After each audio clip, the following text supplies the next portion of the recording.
أكبر الله أكبر الله أكبر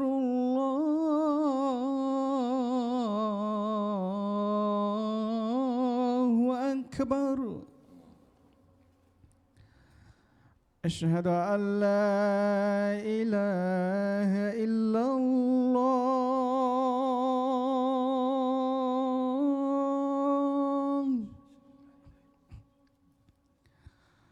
أشهد أن لا إله إلا الله أشهد أن محمدًا رسول الله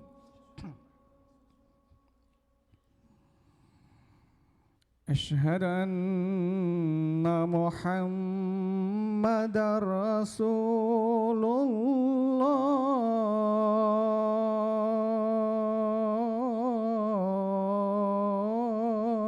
الله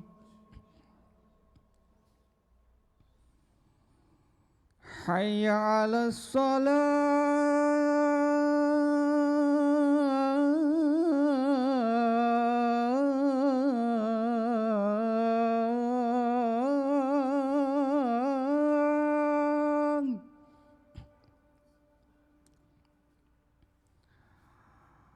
حي على الصلاة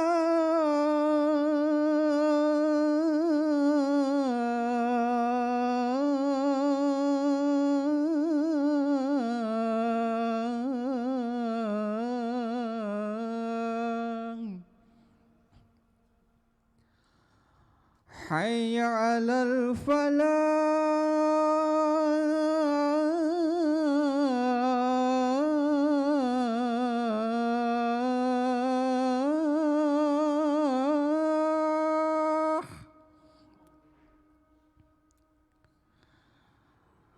حي على الفلاح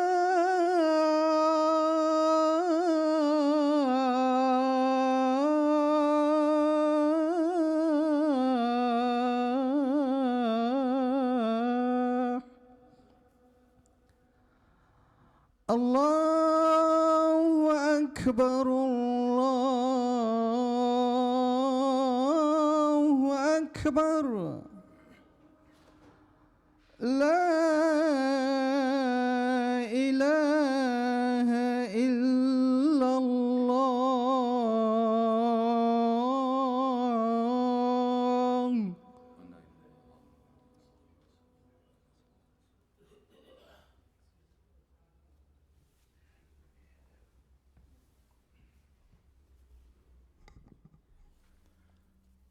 فإن الحمد لله نحمده ونستعينه ونستهديه ونعوذ بالله من شرور أنفسنا ومن سيئات أعمالنا من يهد الله فلا مضل له ومن يضلل فلا هادي له ونشهد أن لا إله إلا الله وحده لا شريك له ونشهد أن محمدا عبده ورسوله أرسله الله بالهدى ودين الحق ليظهره على الدين كله ولو كره المشركون وصلى الله تعالى على خلقه محمد وعلى آله وصحبه وبارك وسلم تسليما كثيرا كثيرا عما بعد وقال سبحانه وتعالى في الكتاب الكريم بعد أعوذ من الشيطان الرجيم بسم الله الرحمن الرحيم يا أيها الناس اتقوا ربكم الذي خلقكم من نفس واحدة وخلق منها زوجها وبث منهما رجالا كثيرا ونساء واتقوا الله الذي تساءلون به والأرحام إن الله كان عليكم رقيبا يا أيها الذين اتقوا الله وقولوا قولا سديدا يصلح لكم أعمالكم ويغفر لكم ذنوبكم ومن يطع الله ورسوله فقد فاز فوزا عظيما. Verily our praise and thanks are due to Allah subhanahu wa ta'ala, the Lord, the Cherisher, the Sustainer of the world. We praise Him, we seek His help, we seek His guidance. We seek refuge in Allah subhanahu wa ta'ala from the evil of ourselves and our actions, and whomsoever Allah guides, no one can misguide him, and whomsoever He leads astray, no one can guide him. We bear witness that there is no God, no deity worthy of being worshipped except Allah alone, bearing no partners. We bear witness that Muhammad sallallahu alayhi wa sallam is His final slave and messenger of Allah subhanahu wa ta'ala. Verily the best speech is the book of Allah and the best guide is the guidance of Muhammad sallallahu alayhi wa sallam, and the worst matter and creed are those who innovate. For every such innovative matter is a bid'ah, every bid'ah is misguidance, and every misguidance deserves the blazing fire. First and foremost, we want to thank Allah subhanahu wa ta'ala for allowing us to be here in this beautiful gathering on the day of Jum'ah, remembering Him in a time in which we're so busy in life. Today's topic is in regards to touching the core of our heart, knowing and understanding what the sicknesses and the illnesses are in our hearts, and how we can cure these diseases or these ailments in our hearts, so that we can rectify ourselves and get ourselves closer to Allah subhanahu wa ta'ala. As we know it, that the human heart is the main chamber and the main functionality of the body, the human body itself. If you go to a doctor's office, you go to a specialist, the cardiologist will look at you and it will tell you what's wrong with your heart, right? So for us, the way we can look at ourselves or assess ourselves is how close are we with Allah subhanahu wa ta'ala. If you find yourself further away from Allah subhanahu wa ta'ala, then we know that our heart is far from Allah, right? So that's how we can assess ourselves, where we stand in regards to worshiping Allah subhanahu wa ta'ala as well. So the heart itself means everything, right? So even as a parent, if you have a child who doesn't have any money and they want to give you a gift, they'll draw the most simple picture and it will touch your heart. It will mean more to you than anything else, right? It's the heart. So everything comes from the heart. If you really want to do something out of love, you do it willingly, right? If you love somebody, you're going to go and you go out of your way to do it, to make that person happy or to make Allah happy. So if it's not a forced thing upon you. It's not a burden upon you. But if you don't like certain things, you're forced to do certain things. You're forced to go pray. You're forced to read Quran. You're forced to do certain things. You don't want to do it from the core of your heart. Then, obviously, it's not coming from down here, but just a lip service, right? So the heart is everything. The key to our success, our deen, our iman is our heart, right? That's the key and that's the core. So when we choose to cure our hearts from our desires and we submit our will to Allah subhanahu wa ta'ala, that's when we know that our heart is saneem, our heart is safe, our heart is sound in the eyes of Allah subhanahu wa ta'ala. So some of the things that Allah mentioned in the Quran in regards to the diseases of the heart, He mentioned that there's the hardening of the hearts, there's a sealed hearts, there are covered hearts, as well as locked up hearts, terror in the hearts, and hearts that are filled with fear of Allah subhanahu wa ta'ala, as well as salim hearts, a heart that is safe and sound, and a heart who has satisfaction, right? He's satisfied with life, satisfied with everything that he has in his life, and he's happy with what he has. So in order to understand the main objective of our heart is we have to look into the Quran and the Sunnah.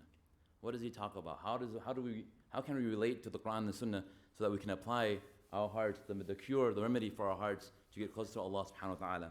It's stated in a hadith, he said that there's a piece of flesh in the human body. And it said that if this flesh is good and it's reformed and it's corrected, then the entire body is corrected. But if this flesh, this piece of meat in your heart, in your body, is corrupt and soiled and tainted with the entire things that you do, your entire body itself is corrupted, right? It's spoiled and done with. So we ask ourselves, why does Allah give such diseases in our hearts? And I know we're not talking about the actual physical aspect, but the spiritual aspect. Why does He give us such diseases in our hearts? Why do we have these things? So Allah gives us diseases or these hearts or these tests, these trials, these sicknesses in our hearts to test us. Where do we stand in front of Allah subhanahu wa ta'ala? If something happens to us, right, how do we go back? How do we go back to Allah subhanahu wa ta'ala? See, it's a test and a trial for us to see where we stand in this life as well. The tribulation that we have, that you have the temptation of following falsehood, every desires. And we heard the hadith many times that Allah, when He created Jannah and Jahannam, He sent an angel out. He told him to go look at my Jannah. So he went and looked at Jannah. He said, oh, wow, mashallah, Jannah is so beautiful that there's no way that a human being would not see this Jannah and would not want to go into it. Then he told him to go back again to see Jannah again, Then what do you see now? He goes, well, everything that's surrounding the hardship of Jannah, it's impossible to even get in, right? And likewise, he told him to go look at Jahannam. He went to look at Jahannam, same thing. He told him, look, if you see Jahannam itself, it's so tempting, it's so alluring that everyone would fall into this trap, right? And that's the reality. So sometimes in our hearts, we might love a certain thing, but it might not be good for us. And there's certain thing that we might not like, but it's actually good for us. But we have to train our heart in the sense that we are satisfied with what Allah wants us to do, right? That we are created only for the sake of Allah, that we're here to worship Allah and Allah alone. That our heart knows that for a fact. If we have that content in our heart, we know that, then that's it, we're safe in that sense. So in Surah An-Nur, he describes these zalimuns who have the doubt in their hearts, the disease in their hearts that's doubtful. They're not sure, right? So they say, في قلوبهم مرض أم ارتابوا أم يخافون أن يحيف الله عليهم ورسوله وأولئك هم الظالمون. So there's the disease in their hearts, and they doubt or fear that Allah subhanahu wa ta'ala and His Messenger should wrong them in judgment. Nay, if they themselves are the zalimun. The biggest thing that our heart has problems with is believing in something. You know, there's a statement that says, you know, you don't believe until you see it, right? And that's like the car from your heart. So our belief, our faith, right? Our heart comes in what? In believing in the unseen. Ilm al-ghaib, that Allah is ilm al-ghaib, that we believe in Allah subhanahu wa ta'ala. We cannot see Allah, but we know that He's there, right? Through His signs, through His creations, all these things. So that's the first thing. So if you don't see it in your heart that Allah is there, that He exists, that He's our Lord and Sustainer, then we have that doubt, right? So the first thing you have, when you have that doubt in your heart, it's hard to do anything else, right? If you're unsure of anything, right, how can you make it happen? It's not possible. So you got to take that doubt out of your heart. So Allah states even in the beginning of the Quran when He starts, Alif Lam Mim Dhalika al-Kitab La Rayba Fi. He's already telling you that this book, there's no doubt in it. It's a guidance to those who fear Allah subhanahu wa ta'ala. So again, the first hypocrisy, the first sign of a symptom of a diseased heart is that he has doubts in Allah subhanahu wa ta'ala, the Creator Himself. He has doubts in Allah subhanahu wa ta'ala.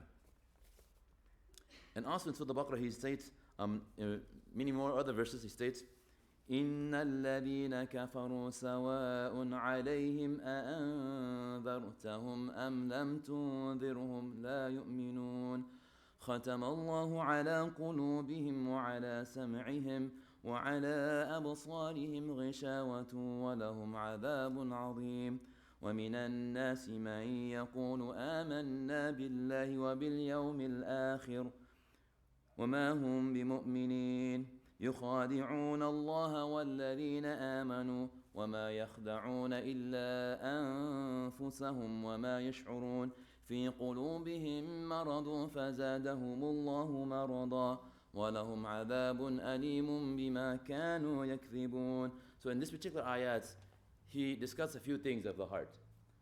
He described a sealed heart, a heart that is sealed, right? So you take a bottle and you seal it, you close it up real tight. It's a sealed heart. And then there's another heart. So he seals his heart. He seals his hearing as well. He covers his sight, right? So these are all signs of hypocrisy. So they feel like they do things because they think that they're deceiving Allah and His Messenger, but in reality they're deceiving nobody but themselves. So these are the signs of the elements of the sicknesses of the heart itself.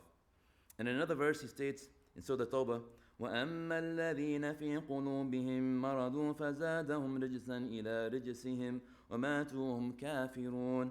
That as for those whose heart is disease, so and they have suspicions upon suspicions, and it just builds on that, right? And they will, while they are disbelievers. So the heart is like a reflection. It's a mirror image of yourself.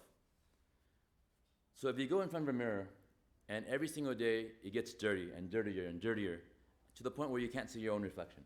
Your heart is the same way. So your heart, every time you sin, every time you do something that is wrong or against your own will, against Allah's will, then what happens? You start to put a dot in your heart. And eventually it builds up to the point where you can't even see your heart. So the true reality of your heart is no longer there, right? So how do you clean that? How do you cleanse that, right? By the remembrance of Allah subhanahu wa ta'ala, by going to being the right company, by being the masajid, all these things you can do to slowly cleanse this heart of yours to go back to Allah subhanahu wa ta'ala as well. And the second type of heart is the hardening of the heart. How, if you look around in nature itself, Allah subhanahu wa ta'ala gives us signs, right? And we see all these things just so we can reflect to Allah subhanahu wa ta'ala. So we can ask ourselves, is our heart harder or softer than a rock, right? And that's pretty a bold statement. Our heart, as we know it, it's soft in that sense. But compared to a rock, Allah is saying that your heart is harder than the actual stone itself. And He explains why. He tells us why. He says, ثُمَّ قَسَتْ قُلُوبُكُم مِّن بَعْدِ ذَلِكَ فَهِيَ كَالْحِجَارَةِ أَوْ أَشَدُّ قَسْوَةً وَإِنَّ مِنَ الْحِجَارَةِ لَمَا يَتَفَجَّرُ مِنْهُ الْأَنْهَارُ وَإِنَّ مِنْهَا لَمَا يَشَّقَّقُ فَيَخْرُجُ مِنْهُ الْمَاءُ وَإِنَّ مِنْهَا لَمَا يَهْبِطُ مِنْ خَشْيَةِ اللَّهِ وَمَا اللَّهُ بِغَافِلٍ عَمَّا تَعْمَلُونَ. So he describes why he says that the heart is actually way more harder than a rock, than a stone. And subhanAllah, and he gives the main explanation. He says, so if a stone is harder than your heart, then why is it that it gushes forth from it rivers? So you have this rock, in this rock itself, rivers are gushing forth from this rock, the stone. So it's able to split itself and it gushes forth as well. So why does it split asunder so that water can flow? So the rivers, you see rivers that are coming from rocks, it flows. The actual, when you see like waterfalls and everything else, it's splitting itself, and water can even go through it itself. And if you do many documentaries to show that a drip of water every single time on a little rock, eventually will create a dent in that rock itself, right? And the last example, he said that a rock that fears due to Allah subhanahu wa ta'ala. When you drive across America and you come across like Nevada, different places in the mountainside, you see all these beautiful rocks and they're falling down to the side, right? And we forget that it's just nature, but it's actually Allah showing us that even these rocks have a fear of Allah subhanahu wa ta'ala. They are softer than our hearts when it comes to the deen of Allah. So we have to rectify our hearts in that sense. And in another verse, he states that is he whose heart has opened to Islam in his light of his Lord, the same as those whose heart is closed. It's not the same. When Allah opens up your heart, it's not the same as those whose hearts are closed and sealed up. Right? So the third type of heart is a sealed heart, a heart that is sealed. SubhanAllah, we think that, here living in America that, we're far off from our deen and we don't have our deen. It's actually the opposite.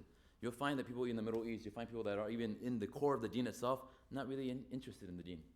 It's sort of like saying you have so much stuff, you're overtaken by it and you're just taking it for granted and you lose the essence of it. Whereas we here are striving, trying to keep our deen, our religion alive, and you see them, struggling hard for this thing. SubhanAllah. So that's the beauty of it. It's not that, Allah gives the guidance, gives in the heart whatever He wants. He opens it for them or He closes it for them. It doesn't matter where you're at. So it's up to Allah's guidance. So it says, those who dispute about the ayahs, the signs of Allah subhanahu wa ta'ala, without any authority, and has come to them, it is greatly hateful and disgusting to Allah, to those who believe. Thus Allah subhanahu wa ta'ala seal up their hearts in every arrogance. So when you have a sense of arrogance in your heart is closed. Right? You have that sickness. And that sometimes, when we have knowledge, we become this, mashallah, our head becomes big and then we lose our spot. Right? We're not humble anymore. So we have to go back and remind ourselves that even an atom's weight of arrogance will not give you the fragrance of Jannah. So you won't even smell the fragrance of Jannah. So it's something that is severe, that we don't take arrogant lightly, that our heart should be tamed and maintained only for Allah subhanahu wa ta'ala, that the only person who has al-mutakabbir, has that quality of arrogance is Allah subhanahu wa ta'ala. We are humble before Allah. That is why our names are ibadullah, right? We're the servants of Allah. We are servants, we are slaves of Allah subhanahu wa ta'ala, because we humble ourselves before Allah, the Creator Himself. So another type of heart is a heart that is covered, right? So imagine going through life and you have this cover in front of yourself. You can't see in front of you, right? You're just blinded. And the blind leading the blind. You're just going about your way and you have there's no direction in life. You're just going and you're finding yourself that you're lost in that sense, right? Because you're covered in darkness. And Allah is saying that if you don't have the deen of Allah, your heart will be in that same state. That will be covered in the same sense that your heart is covered from Allah's guidance as well. So He says, وَجَعَلْنَا عَلَىٰ قُلُوبِهِمْ أَكِنَّةً أَن يَفْقَهُوا وَفِي آذَانِهِمْ وَقْرًا وَإِذَا ذَكَرْتَ رَبَّكَ فِي الْقُرْآنِ وَحْدَهُ وَلَوْ عَلَىٰ أَدْبَارِهِمْ نُفُورًا. That we have put coverings over their hearts, lest that they should understand it, and in their ears deafness. And when you make mention of your Lord alone, then their hearts are not shaken away, but they turn away, right? They're disgusted by the words of Allah subhanahu wa ta'ala. They turn their back towards Allah subhanahu wa ta'ala. So we have to test ourselves. When we are tested with these kind of calamities, how do we face Allah subhanahu wa ta'ala as well?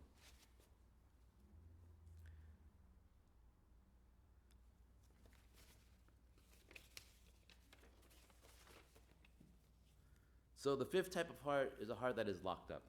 It's locked, right?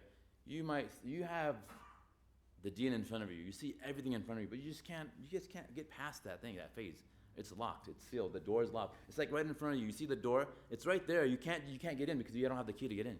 Right? It's just right in front of your face. You see it, but you can't get out of it. Right? So Allah locks and seals your heart the same way as well. When you don't contemplate over the words of Allah subhanahu wa ta'ala. Sometimes when we want to find answers, we look everywhere else to anybody else except the Quran, except Allah subhanahu wa ta'ala. So Allah says, He goes, أَفَلَا يَتَدَبُّرُ الْقُرْآنِ. أَمْ عَلَىٰ قُلُوبٍ أَقْفَالُهَا. He says, do they not think deeply in the Quran, or are their hearts locked up? Right? So we don't search for the answer in the Quran. We don't search for the answers in the Hadith and Sunnah of Allah, the Prophet ﷺ. We search everywhere else except for that. So that's what Allah is reminding us that is that the case? If that's the case, then your heart is truly locked up. Right? You got to unlock it. You got to unlock this heart of yours. So being free means to submit your will to Allah. I know that's contradictory to our belief, to our mind, that if you want to free yourself, you submit yourself freely to Allah, right? Then and only then you'll find the peaceness of the deen. You know, subhanAllah, the more we think about our religion and deen, the more we don't understand it, the more narrow-minded we become. It's just, black and white. There's nothing else in between. But the more you understand your deen, the bigger and vaster it becomes, and you're no longer chained down to your deen of yours because you understand your religion, right? We understand. Most of the days, every time when we want to do anything to our kids, right, we give them the Jahannam or Jannah story. That's it. We don't really do, if you don't do this, you're going to hell. It's just our damnation. We have to be positive in the sense that we show them what the deen is all about, what it means to have fun in the realm of Islam. So these are ways that we have to unlock the secrets of Allah to understand what a true heart is when it comes to being salim with Allah subhanahu wa ta'ala. And the last type of heart that is a horrific type of heart is a heart that doesn't fear Allah. You know what happens when you don't fear Allah? When you don't fear Allah, you'll fear a mosquito. You'll fear the most simplest thing in life. You'll fear walking down that aisle in the middle of the night, looking behind you, lurking, who's behind you, who's in front of you. Right? You feel every second you walk out, living in Santa Ana, Stab Ana. You might get stabbed, you might get shot, or whatever. So you fear everything except the Creator Himself. That's what Allah does. If you can't fear me, then forget it. You can fear everything else.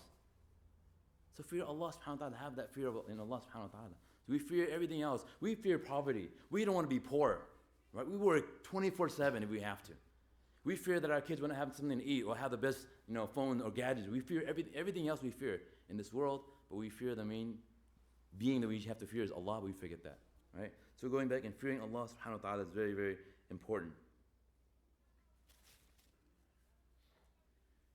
And one last thing about the heart is the heart finds narrowness in your chest, in your feelings, when you don't understand your deen. When you lose your deen, you lose sight of everything, then Allah will make your life a narrow, thin life, right? And it's just so you're suffocating, you can't even breathe. You're alive, you're walking, but you're suffocating, as if you're being buried alive, 6 feet under. That's what you feel like. And he says, وَمَنْ أَعْرَضَ عَنْ ذِكْرِ فَإِنَّهُ مَعِيشَةً ضَنْكًا ونحشر يوم القيامة أعمى قال ربي لما حشرتني أعمى وقد كنت بصيرا قال كذلك أتتك آياتنا فنسيتها وكذلك يوم تنسى. He said that, but whosoever turns away from Allah, from His remembrance, verily for him is a life of hardship, a life of narrowness, a life of struggle. And we shall raise him on the day of judgment blind. And he would say, Ya Allah, when I was born, I was raised in America, in the United States, and I was born here and I live here, I had sight, I could see. You could see, but you couldn't see through your heart. So therefore I made you blind on this day, the day of judgment as well. Because you forgot our signs. You forgot about us. So it's a reminder for ourselves, how can we change our hearts? How can we wash up our hearts to the sense that we can get close to Allah subhanahu wa ta'ala as well? We ask Allah subhanahu wa ta'ala to make us amongst those who fear Allah, and then when the ayats are being mentioned, our hearts get shaken inshallah as well. فاستغفروا إنه هو الغفور الرحيم.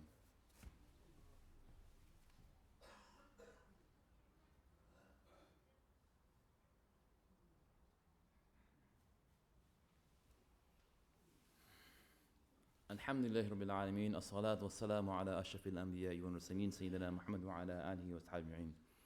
So we're talking about the diseases or the sickness of the heart that it exists in every human being, and the only way to keep it cleansed or keep it fresh in the sight of Allah is to remember Allah subhanahu wa ta'ala.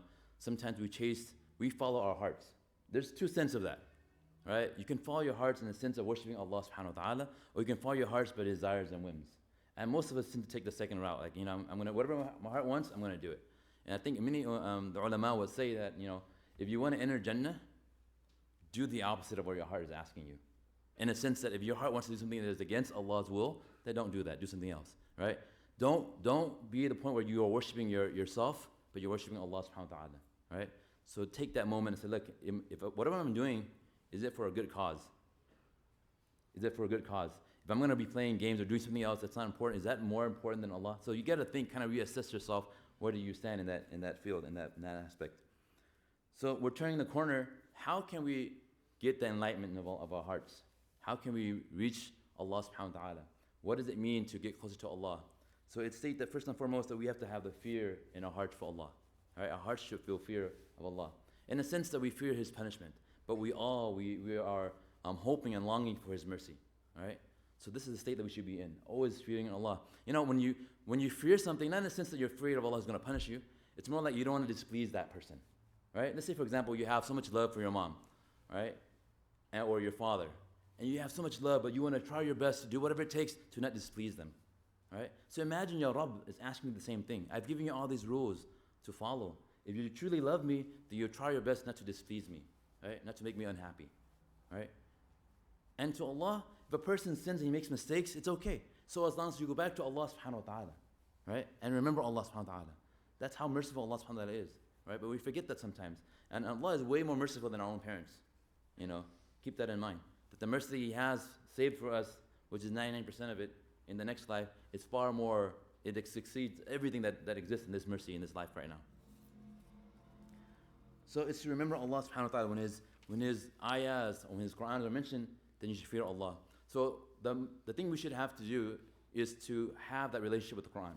When you recite the Qur'an on a daily basis, build a relationship where, okay, I don't understand it now, but let me understand a few words. As-sama, al-ard, al-qalb, certain words that will affect me. Let me understand Allah's 9 names. Let me understand certain things, so that when I recite certain things, it affects my heart.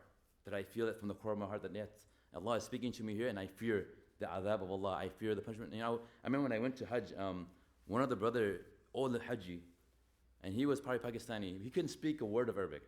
But mashallah, when he read the Quran, when he knew the ayahs that came, he knew that he would ask Allah for salvation. He would ask Allah for Jannah.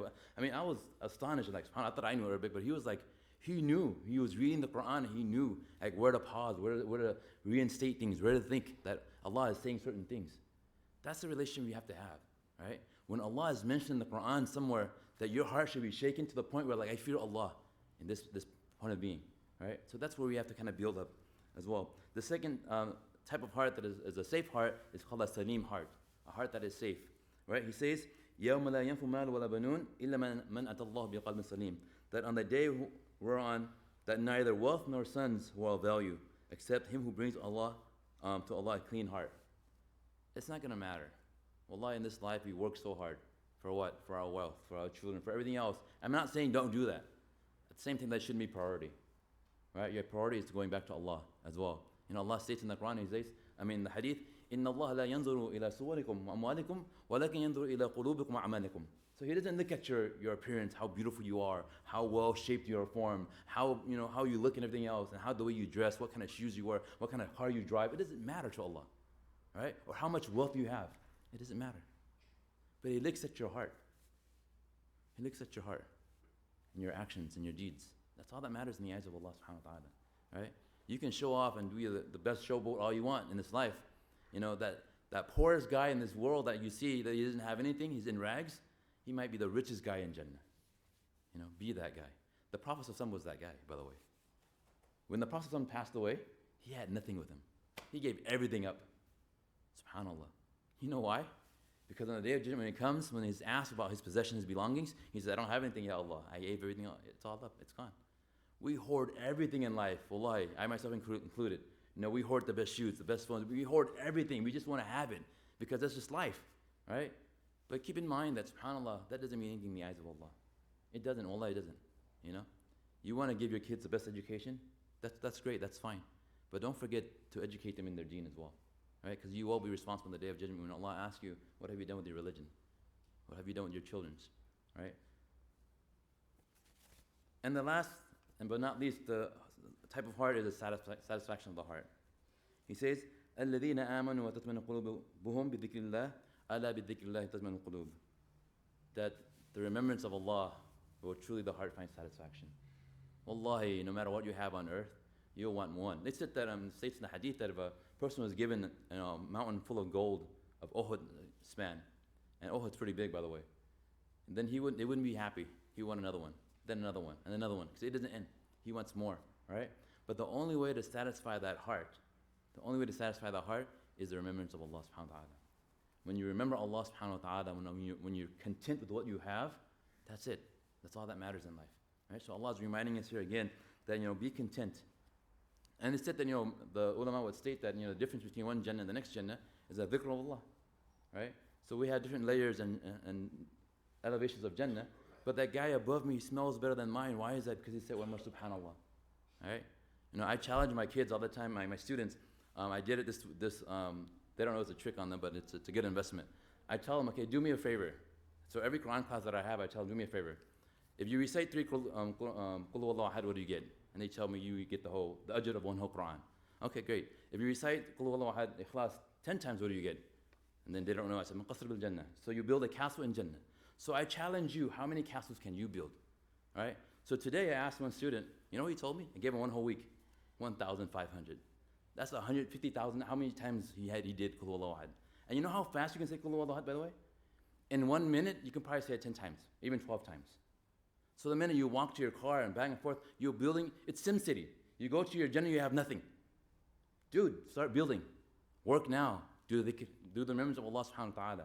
Right? So these are the ways you can invest, inshallah, bi'idhnillah, so that your heart is saneem, your heart is sound when it comes to Allah subhanahu wa ta'ala, that nothing ever matters. That when you meet Allah, you're ready to go with your amal salihat.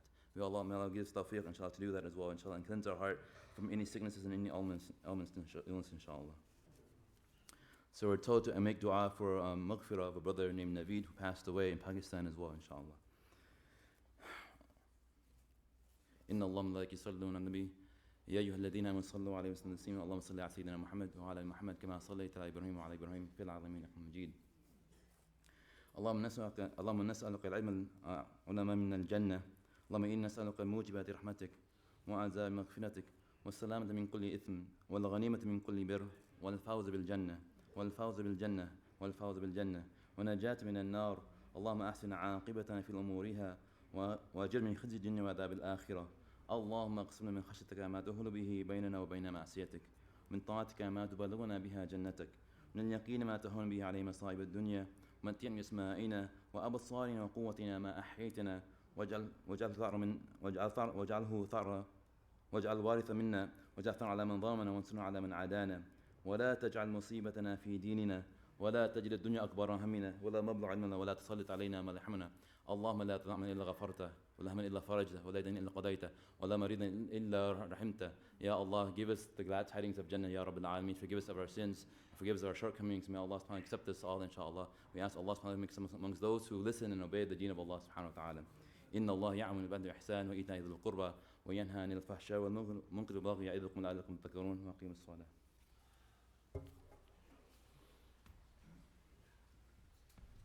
الله أكبر أشهد أن لا إله إلا الله أشهد أن محمد رسول الله حي على الصلاة حي على الفلاح قد قامت الصلاة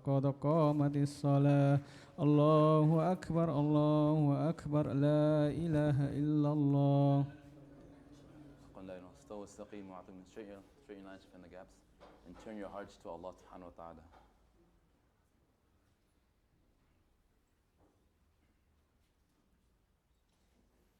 الله أكبر. سبحان الله.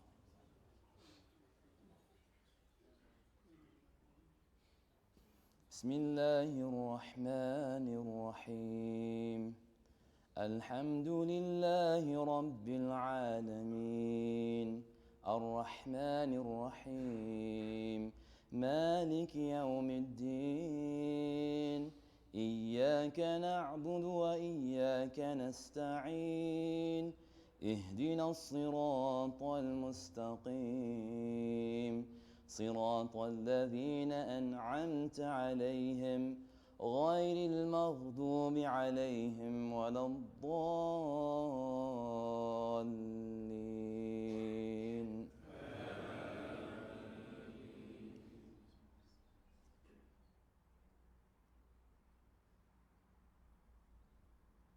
بسم الله الرحمن الرحيم ألف لام ميم ذلك الكتاب لا ريب فيه هدى للمتقين الذين يؤمنون بالغيب ويقيمون الصلاة ومما رزقناهم ينفقون والذين يؤمنون بما أنزل إليك وما أنزل من قبلك وبالآخرة هم يوقنون أولئك على هدى من ربهم وأولئك هم المفلحون.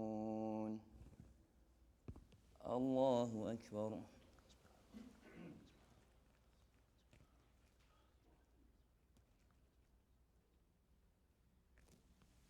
سمع الله لمن حمده. الله أكبر.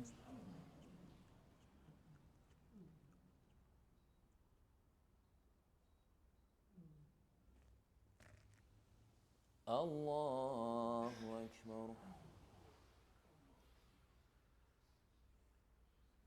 الله أكبر.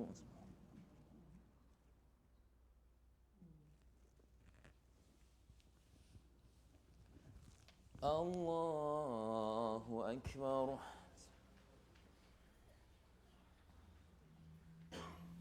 بسم الله الرحمن الرحيم الحمد لله رب العالمين الرحمن الرحيم مالك يوم الدين إياك نعبد وإياك نستعين اهدنا الصراط المستقيم صراط الذين أنعمت عليهم غير المغضوب عليهم ولا الضالين.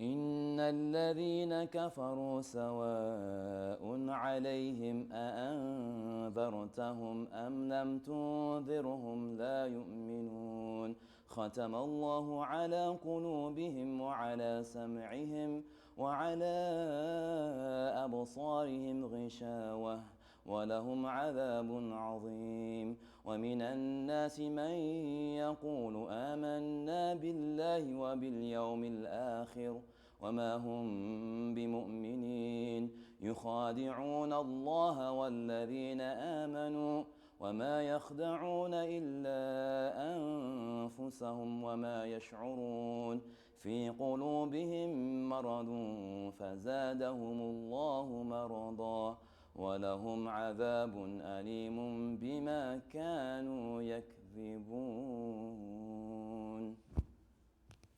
الله أكبر.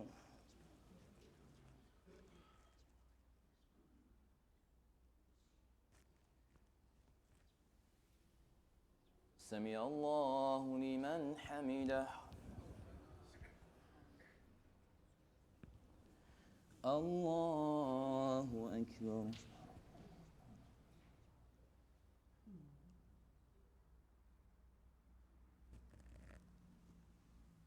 الله أكبر.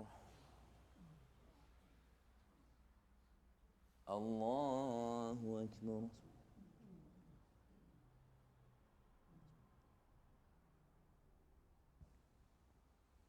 الله أكبر.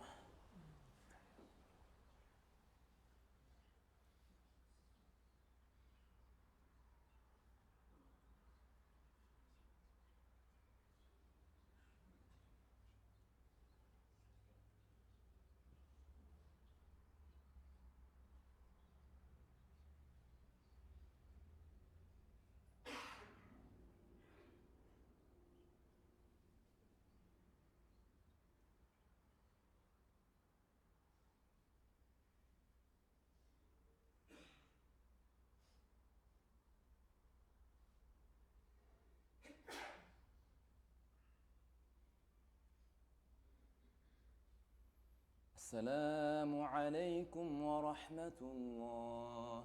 السلام عليكم ورحمة الله.